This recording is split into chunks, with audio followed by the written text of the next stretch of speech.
नमस्कार दोस्तों, पुरुष उपचार में आप सभी का बहुत बहुत स्वागत है। दोस्तों, जब भी आप एक्सरसाइज शुरू करने जाते हैं तो आपने अक्सर जो एक्सपर्ट्स हैं उनसे सुना होगा कि एक्सरसाइज करने से पहले हमें वार्म अप करना चाहिए। तो क्या आप जानते हैं कि वार्म अप क्यों करने के लिए कहा जाता है और इसके क्या बेनिफिट्स होते हैं? कई लोगों को तो ये भी लगता है कि वार्म अप एकदम बेकार एक्सरसाइज है और शुरुआत में इसको करने की कोई ज़रूरत नहीं है। आज हम आपके इसी भ्रम को तोड़ने के लिए आए हैं। इसका मतलब है कि आज के इस वीडियो में हम आपको बताएंगे कि वार्म अप क्यों ज़रूरी है और इसके किस तरीके से आपको बेनिफिट्स मिल सकते हैं। तो चलिए शुरू करते हैं। सबसे पहले जो एक्सपर्ट्स बताते हैं कि वार्म अप करने से आपको इंजरी लगने के जो रिस्क होते हैं वो कम हो जाते हैं।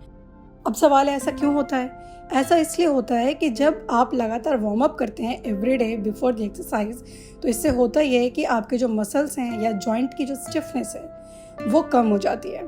जब आप वार्म अप करते हैं तो आपका ब्लड फ्लो बढ़ता है, तो इससे क्या होता है कि आपके जॉइंट्स में और मसल्स में ल्यूब्रिकेंट्स बढ़ जाते हैं और इससे होता यह है कि इंजरी लगने के जो रिस्क होते हैं एक्सरसाइज के दौरान वो कम हो जाता है। इसके अलावा आपने कई बार देखा होगा कि जब आप एकदम से जो हार्ड एक्सरसाइजेस होती हैं जैसे कि स्ट्रेंथ या ट्रेनिंग एक्सरसाइजेस, अगर आप बिना वार्म अप किए इस तरह के एक्सरसाइजेस करते हैं तो इससे मसल स्ट्रेन का भी बहुत ज़्यादा रिस्क रहता है। वहीं जब आप वार्म अप कर लेते हैं तो आपकी बॉडी में मूवमेंट आ जाती है, उसके बाद आप जैसी चाहे वैसे एक्सरसाइज कर सकते हैं। इसी तरीके से एक्सपर्ट्स ये भी बताते हैं कि लिगामेंट में भी चोट लगने का रिस्क होता है अगर आप वार्म अप नहीं करते हैं। इसका मतलब है कि जब आप वार्म अप करते हैं तो जैसे कि हमने पहले भी कहा कि ब्लड फ्लो बढ़ता है, आपकी बॉडी में फ्लेक्सिबिलिटी आती है और टिश्यूज़ को भी जो चोटिल होने का रिस्क जो है वो कम हो जाता है।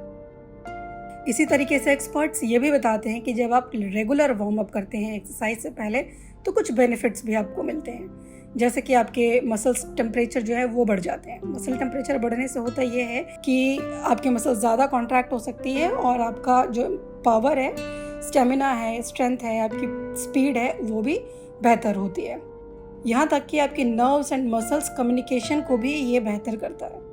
तो समझे आपकी वार्म अप करने से कितना फ़ायदा है कि जब आप रेगुलर एक्सरसाइज करते हैं और उससे पहले जब आप रेगुलर वार्म अप करते हैं तो आपकी मसल्स उस नर्व में भी एक ऐसा कम्युनिकेशन डेवलप होता है जिससे आपकी बॉडी और बेहतर और अच्छे एक्सरसाइज के लिए डिमांड करती है ताकि आप और फिट रह सकें।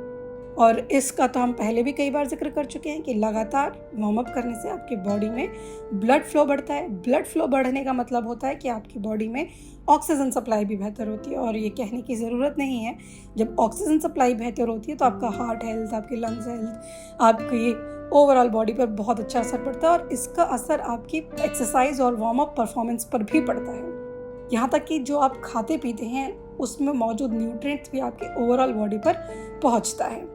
और यही नहीं, आपकी फ्लेक्सिबिलिटी भी बहुत ज़्यादा बढ़ती है। जब आप लगातार वार्म अप करते हैं तो आपकी फ्लेक्सिबिलिटी में भी सुधार होता है, आपके मूवमेंट और मोशंस में भी सुधार होता है।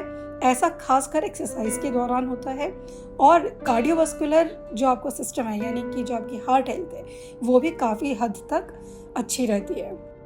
विशेषज्ञ ये भी कहते हैं कि जब आप रेगुलर वार्म अप करते हैं तो आपकी हार्ट रेट जो है वो इंक्रीज़ होती है, ब्लड प्रेशर बढ़ता है और तनाव कम होता है। ब्लड प्रेशर बढ़ने का मतलब यहाँ ये नहीं है कि आपको हाई बीपी की दिक्कत हो जाती है। इसका मतलब यह है कि वर्कआउट के लिए आपको जिस तरीके का ब्लड प्रेशर की ज़रूरत है, जिस हार्ट रेट की ज़रूरत है, वो आपको वार्म अप करने के ज़रिए मिल जाती है।